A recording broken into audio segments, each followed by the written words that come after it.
Chers spéculateurs, bonjour et bienvenue dans cette vidéo hebdomadaire du samedi. On est entré officiellement en bear market, en marché baissier sur les bourses. Donc, ça faisait plusieurs mois que je vous présentais plus d'opportunités. Il y avait une raison, je vous l'ai expliqué cette raison.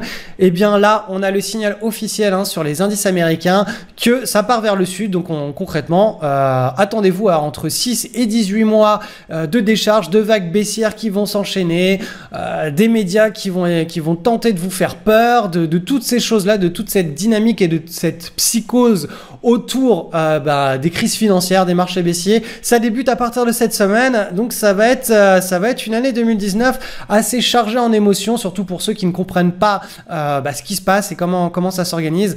Heureusement, cette vidéo du samedi restera une belle petite boussole pour tous ceux qui ont besoin de repères. Donc dans cette vidéo, tout simplement, on va parler du marché des cryptos qui est lui aussi en marché baissier, du top départ du marché baissier sur les actions et les indices. Je vous expliquerai comment il va falloir maintenant changer sa façon de swing trader les marchés, parce qu'on va changer, on fait ça que 10% du temps. 10% d'une vie d'un spéculateur sera orienté à la pratique que l'on va pratiquer pendant l'année 2019. Donc je vais vous expliquer tout ça dans cette vidéo. Et en attendant, j'ai une petite annonce à vous faire.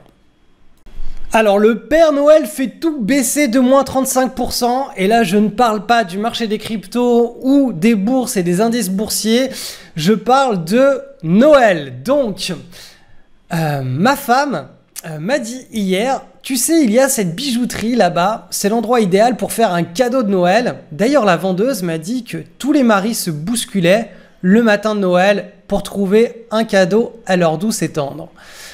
Il faut savoir que nous, les hommes, on est davantage des êtres attirés par les concepts, les idées et les systèmes. Les femmes, ce sont des êtres qui sont davantage attirés et amoureux de tout ce qui est vivant. Je sais pas moi, les fleurs, les animaux, les personnes, les contacts sociaux, les célébrations. Par exemple, ma femme, elle doit connaître une bonne centaine de dates d'anniversaire comme ça, de tête, alors que moi, j'ai des difficultés pour faire à retenir la mienne, quoi, ou celle de mes meilleurs potes, etc. C'est une catastrophe, je me souviens de rien. Il faut que je me mette des alertes. Donc les femmes, vraiment, elles ont cette sensibilité vis-à-vis du vivant, et les hommes ont cette sensibilité vis-à-vis de tout ce qui est concept et idées. Et si vous ne le savez pas, notre communauté est quand même constituée à 95% d'hommes. Donc voici une petite offre de Noël qui devrait plaire à l'essentiel de notre communauté. Je m'en excuse, les femmes.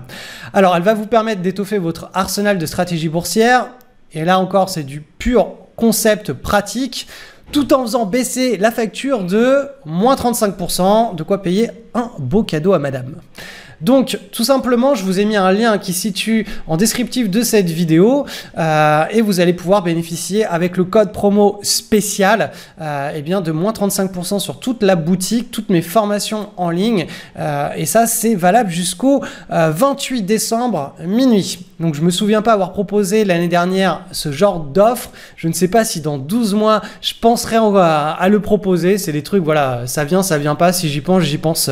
Tant mieux pour tout le monde. Si j'y pense pas, j'y pense pas. Enfin, bref, je suis pas trop du style à faire les Black Friday ou les grosses offres, etc. Donc là, j'y ai pensé pour Noël cette année.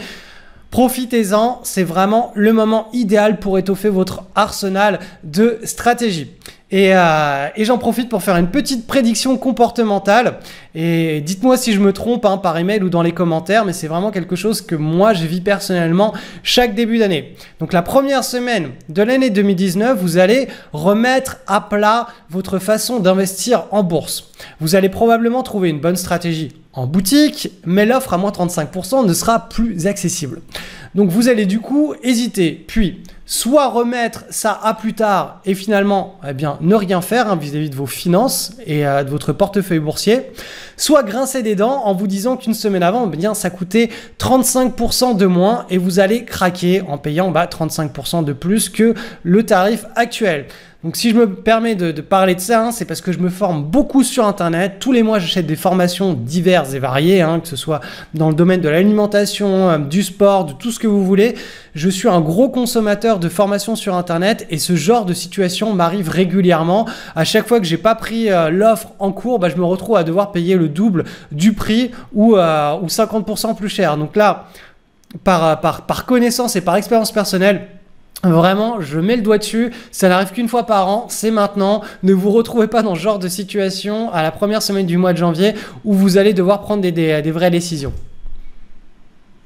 Donc on est parti pour l'analyse du marché des cryptos. Je vais passer ça en échelle logarithmique pour que l'on y voit plus clair.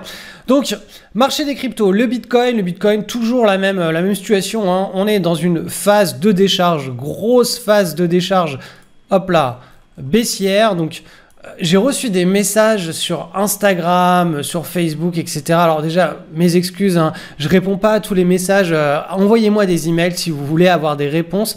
Parce que sur les messages Instagram, c'est « Hey Cédric, ça monte ou ça descend? Hey, est-ce que c'est le moment où il faut tout parier sur le marché, sur le Bitcoin à la hausse ?» Enfin, c'est vraiment des messages qui sont assez limités d'un point de vue analytique et qui sont basés purement sur de l'émotion. Donc, je vous renvoie tout simplement à regarder les vidéos hebdomadaires pour avoir le suivi des marchés des cryptos. Ça sert à rien de m'envoyer des petits messages comme ça qui mènent nulle part, sauf si bien sûr vous avez des messages de réflexion, des choses vraiment intéressantes ou de l'actualité, des trucs à me transmettre. Là, je serais vraiment heureux d'échanger avec vous, mais pour les petits messages comme ça qui ne mènent nulle part, ça sert à rien. Franchement, je vous le dis, ça sert à rien. Donc, pour ceux qui m'ont envoyé des messages en me demandant s'il fallait faire all-in sur le Bitcoin à l'achat parce qu'on a eu cette petite barre de hausse, vous voyez que là, on a une petite barre cette semaine. On est dans une dynamique baissière là. Hein. Là, la direction c'est vers le bas là. C'est vers le sud. Donc forcément, ça part pas en ligne droite. Hein. On va pas avoir que des séances comme ça baissières qui vont s'aligner les unes derrière les autres. Non. Quand on est dans une phase de décharge, dans une phase baissière, il y a beaucoup de volatilité. C'est-à-dire qu'on peut avoir des rebonds qui peuvent être très très forts. Hein. Des rebonds de l'ordre de 50-60% sans pour autant que ça annule la dynamique baissière. La dynamique baissière, pour qu'elle s'annule, il faut que on temporise les cours dans le genre de pattern qu'on a eu ici, c'est-à-dire dans ce gros triangle de l'année 2018, les cours se temporisent et ensuite qu'on casse par le haut. Mais ça prend du temps. C'est pas en une semaine qu'on a la temporisation. Non, c'est en plusieurs mois. Donc là, on est clairement dans une très forte dynamique baissière. Et dans cette dynamique baissière, il y aura des semaines de hausse, comme c'est le cas cette semaine. Ça va consolider, ça va rebondir, mais le flux est à la décharge. Donc arrêtez de vous mettre en mode espoir. Il faut simplement analyser les faits. Et les faits, là, actuellement, c'est qu'on n'a pas encore de temporisation de plusieurs mois. On le verra au cours de l'année 2019 si on temporise ou pas. En tout cas, pour le moment, on est vraiment dans une période de flux baissier avec de la volatilité. Donc, rien n'a changé depuis la semaine dernière. Sur le Bitcoin et sur les cryptos de manière générale, hein, sur l'IOS, c'est pareil, hein, on est toujours dans cette forte dynamique baissière, on a une petite séance, une petite semaine de hausse ici, ça peut continuer, on peut venir rechercher le support et repartir vers le bas. En tout cas, là, les probabilités et les espérances de gain sont vers le bas, vers le sud. Pareil pour l'Ethereum, on est sur le support qu'on travaille ici. Donc là, il peut y avoir encore au cours des prochaines semaines un petit rebond vers le haut du canal, mais le scénario le plus probable reste toujours vers le sud. Donc pour le marché des cryptos, ça sert à rien, encore une fois, de se mettre en mode espoir.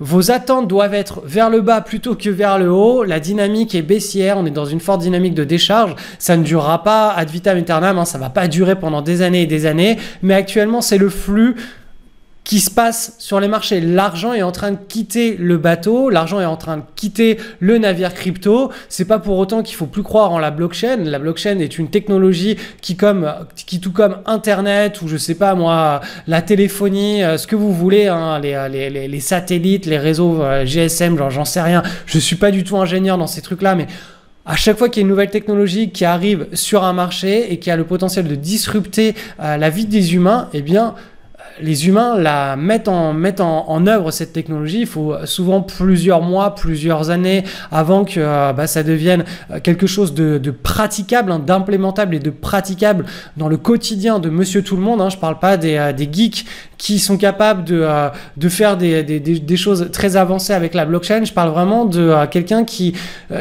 a à peine qui sait à peine utiliser son téléphone portable pour recevoir et envoyer des emails ou prendre des photos, envoyer des photos. Vous voyez, je parle vraiment d'une implémentation à la vie de monsieur tout le monde. Et bien la blockchain actuellement, on est loin de tout ça, mais par contre, voilà, la dynamique est lancée. Et les crypto-monnaies ne sont qu'une implémentation, ne sont qu'une idée pratique de ce qu'est la blockchain. La blockchain est bien plus que ça. Donc actuellement, hein, les crypto-monnaies sont effectivement en train d'être délaissées forcément avec ce qui s'est passé au cours des dernières années. C'est normal qu'il y ait une purge, que ça temporise. Donc voilà, il faut l'accepter. C'est les cycles de destruction créatrice. C'est comme ça que marche la vie. Hein. C'est une loi du vivant, une loi universelle de la biologie. De tout ce qui naît doit forcément mourir, et entre la naissance et la mort, il y a des cycles. Et donc là, on est dans un cycle de décharge. Analyse du sentiment de marché, et ça y est, nous sommes entrés officiellement en bear market, en marché baissier. Regardez le SP500 qui est l'indice le plus représentatif de ce qui se base sur les bourses à l'international. C'est vraiment l'indice sur lequel s'appuient tous les gérants de portefeuille du monde pour avoir leur sentiment de marché, savoir si on est dans un marché haussier en range ou en marché baissier. Vous l'avez vu, depuis le début de l'année 2018, on était dans un marché en range, on évolue entre deux grosses bornes. Et bien cette semaine, vous voyez que cette chandelle baissière représente une semaine de cotation. Ça a été le signal cette semaine du déclenchement du nouveau marché baissier. Alors potentiellement, ce marché baissier peut nous amener quand même assez bas. Hein. C'est-à-dire qu'un marché baissier, typiquement, ça dure entre 6 mois et 18 mois. Donc là, en gros, on est parti en principe pour minimum 6 mois de volatilité, de news qui, quand elles vont tomber, les news négatives vont être amplifiées sur les marchés. Quand les news positives vont tomber, elles vont être complètement, on va dire, mises de côté. On ne les prendra pas en considération. Donc, on va entrer dans une période qui probablement va être une période, parsemée de turbulences. Il y a peu de probabilités en l'état qu'on vienne reprendre le support qui est ici et repartir en situation de range. Là, ça sent vraiment le début de l'année 2019, les 2-3 premiers trimestres, voire toute l'année 2019 en mode bear market. Vous allez voir que sur le Nasdaq, alors là on est sur le SP500, mais sur le Nasdaq c'est pareil. Alors où es-tu? Voilà, tu es là, petit Nasdaq. Donc on a une figure en élargissement, donc c'est un sommet. Alors je sais plus comment on appelle ça en chartisme pur. C'est un double sommet asymétrique, je crois. Enfin bref, le plus important, c'est que vous voyez ce support en hebdomadaire a été cassé. Donc là aussi, on annule, on part dans une nouvelle dynamique. On avait ce cycle de hausse qui avait débuté en 2019, en 2009. Vous voyez, on voit toute cette rampe de lancement. Et puis là, boum, on casse par le bas le support. Donc, on inverse toute cette polarité. Et là, on part dans une piste baissière. Donc, est-ce que ce serait une piste bleue, une piste rouge, une piste noire? L'avenir nous le dira. En tout cas, c'est une piste qui est orientée à la baisse maintenant. Et donc, tout cela est bien sûr confirmé avec le marché européen qui, lui, avait mis ça en avant de manière beaucoup plus précoce. Donc déjà pour le Nasdaq, pour le CAC 40 avec dividendes bruts réinvestis, vous voyez que on a eu ce signal de cassure de support il y a 2 semaines, il y a 3 semaines. C'est il y a 3 barres, on l'a eu ici. Donc on a eu la validation puisque les cours ont continué à baisser, à évoluer en dessous du support au cours des 2 dernières semaines. Donc le CAC 40 avec dividendes bruts réinvestis est sur la même configuration que les indices américains, c'est-à-dire que on rentre en bear market, en marché baissier. Le CAC petite et moyenne capitalisation. Lui, il nous avait lancé un signal de correction le 1er octobre. 1er octobre, comme les indices américains n'étaient pas en situation de bear market, pour nous, c'était une correction. Et là, vous voyez cette zone ici que je vous avais mis bear market correction. Et bien là, on peut supprimer le correction. Donc, on va laisser bear market. Tout simplement parce que ça y est, les indices US sont lancés en bear market. Donc là, On est aussi dans une situation de bear market. Le support cette semaine a cassé. Donc tout cela était vraiment, enfin ça fait des mois et des mois que les zones sont identifiées. Donc là vous voyez on est vraiment sur le top départ d'un bear market. Alors que pour autant le CAC petite et moyenne capitalisation a déjà baissé. Depuis ses plus hauts il a baissé de moins 27%. Et depuis le support il a baissé de voilà une vingtaine de pourcents. Donc il y a encore de la marge. Le prochain support est ici sur la zone des 10 000 points, mais voilà, il y a quand même beaucoup de marge. Hein. Les gros supports historiques pour l'indice des petites et moyennes capitalisations, ils sont beaucoup plus bas. Hein. Donc voilà, on verra où l'avenir nous mènera. Mais voilà, maintenant on va regarder ce qui se passe sur le DAX. Donc le DAX qui est l'indice allemand. Donc là, on n'est plus du tout en forte correction, on est passé en bear market, hein. On l'a vu sur les marchés américains. Donc là, ça y est, on est en bear market. On avait cette épaule tête-épaule qui représente aussi un triangle hein, qui inversait la polarité et c'était la première semaine d'octobre ou la deuxième semaine d'octobre, on a eu la cassure. Donc là, à partir de cette cassure, on entrait dans une forte correction puisque sur les marchés américains, on était encore en range. Là, à partir d'aujourd'hui, sur les marchés américains, à partir de cette semaine, on est en bear market. Donc là, on peut aussi conclure qu'on est dans un état de bear market. Donc là, je vais enlever ça et ça. Et là, on a différents objectifs. Hein. On suivra ça de toute façon au fil des semaines hein, pendant l'année 2019. Donc tout ce qui va se passer là, à partir de maintenant, c'est qu'on va pouvoir se concentrer sur des screeners à la baisse. Donc je vous l'ai toujours dit, hein, on ne screen pas un marché, on n'essaie pas de trouver des opportunités à la baisse quand on est dans un marché haussier ou en range. De même que quand on est dans un marché baissier, comme c'est le cas à partir de cette semaine, on ne va pas essayer d'aller chercher des opportunités à la hausse. Donc concrètement, à partir de maintenant, essayer de screener les marchés à la hausse, ça ne sert pas à grand chose. Déjà, de toute façon, ça fait 1 mois et demi, 2 mois que je vous le répète. C'est pour ça que dans cette vidéo hebdomadaire, je ne vous présente plus aucune opportunité parce que tout simplement, il n'y a plus rien à la hausse. Et donc, ça sert plus à rien là actuellement dans l'état des indices de perdre son temps à lancer des screeners à la hausse qui de toute manière sont vides.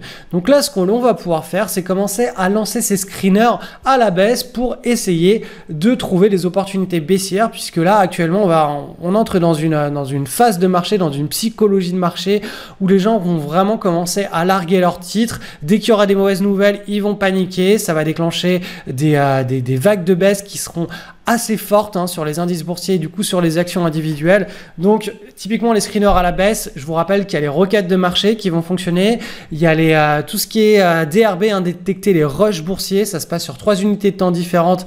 Donc vous avez le screener baissier qui marche très très bien, vous avez le screener de trade de news aussi quand on va tomber en saison de résultats et que les résultats de certaines entreprises vont décevoir, et bien les mouvements baissiers qui vont se déclencher pendant les 2-3 mois qui vont suivre cette publication de résultats, ils vont être amplifiés à la baisse par le marché baissier.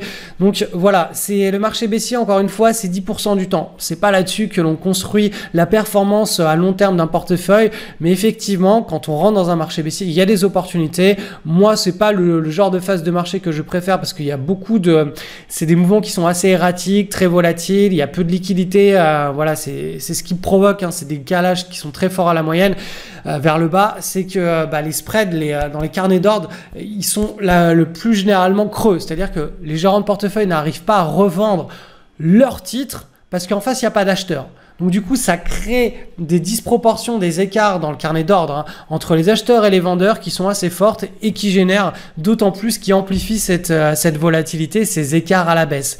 Donc voilà, il y a quand même du travail, hein, il y a quand même pas mal de choses à faire. Là, on entre dans cette phase de marché baissier. Donc à partir de maintenant, vous pouvez commencer à lancer vos screeners à la baisse et ça tombe bien parce que si vous êtes élève de l'école, on va bientôt entrer, on aura bientôt les cours sur comment screener à la baisse, comment shorter les titres, comment trouver des opportunités en marché baissier. Donc ça, on verra ça au cours du mois de janvier, ça va bientôt arriver. Donc pour l'année 2019, hein, on devrait commencer à trouver des trucs assez sympas, mais du coup ce sera du côté baissier.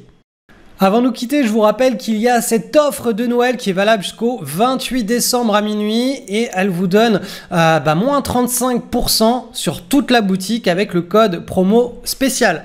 Donc cliquez simplement sur le lien qui se trouve sous cette vidéo, vous allez être redirigé sur cette page et bien pour profiter de cette offre, sur la page, vous pouvez commander chacune des formations qui sont disponibles en boutique. Si vous voulez avoir des informations sur ces formations, eh bien là, choisir ces formations, vous cliquez ici et vous allez être redirigé sur la page qui présente eh bien toutes les formations en détail. Donc il y a des vidéos qui vous présentent chaque formation, le pourquoi du comment est-ce que c'est fait. Si vous avez une question, n'hésitez pas à m'envoyer un email. Si vous avez besoin d'informations sur l'une de ces formations, je vous ai mis ici mon email. Hop, en bas de la page, et pour passer les commandes et profiter de ce code promo spécial, c'est aussi sur cette page qui est une page offre de Noël valable jusqu'au 28 décembre. C'est ce genre de promo, je le fais juste une fois dans l'année. Je me souviens même pas l'année dernière l'avoir refait pour Noël parce que je pense que mes idées étaient orientées sur autre chose et je sais même pas si du coup l'année prochaine je penserai à la faire. En tout cas, cette année, elle est là, cette promo. C'est une fois par an. Profitez-en pour étoffer votre arsenal de stratégie boursière parce que vous le savez comme moi, la première semaine du mois de janvier, c'est la semaine où on remet tout à plat. On dit ok bon, quels ont été mes investissements pendant l'année, qu'est-ce que j'ai bien fait, qu'est-ce que j'ai mal fait, comment je réoriente tout ça, est-ce qu'il me faut tel ou tel outil pour pouvoir atteindre mes nouveaux objectifs. Donc au mois de janvier, ce qui va se passer, c'est que vous allez vous poser ces questions et probablement vous allez trouver la stratégie boursière qui vous conviendra dans la boutique. Mais hélas, on sera plus sur les moins 35%. Et donc là, soit vous allez vous dire bon, on verra ça l'année prochaine, soit vous allez grincer les dents, passer commande en vous disant mince, il y a une semaine, c'était moins 35% moins cher. Donc d'où l'intérêt de vous intéresser à cette offre de Noël maintenant. Et puis franchement, à moins 35%, voilà, vous ne retrouverez pas ça à un autre moment de l'année. Je vous souhaite en tout cas d'excellentes fêtes de fin d'année. On se retrouve très probablement samedi prochain. Et puis, bon réveillon et plein de belles choses pour votre rendez-vous familial de Noël.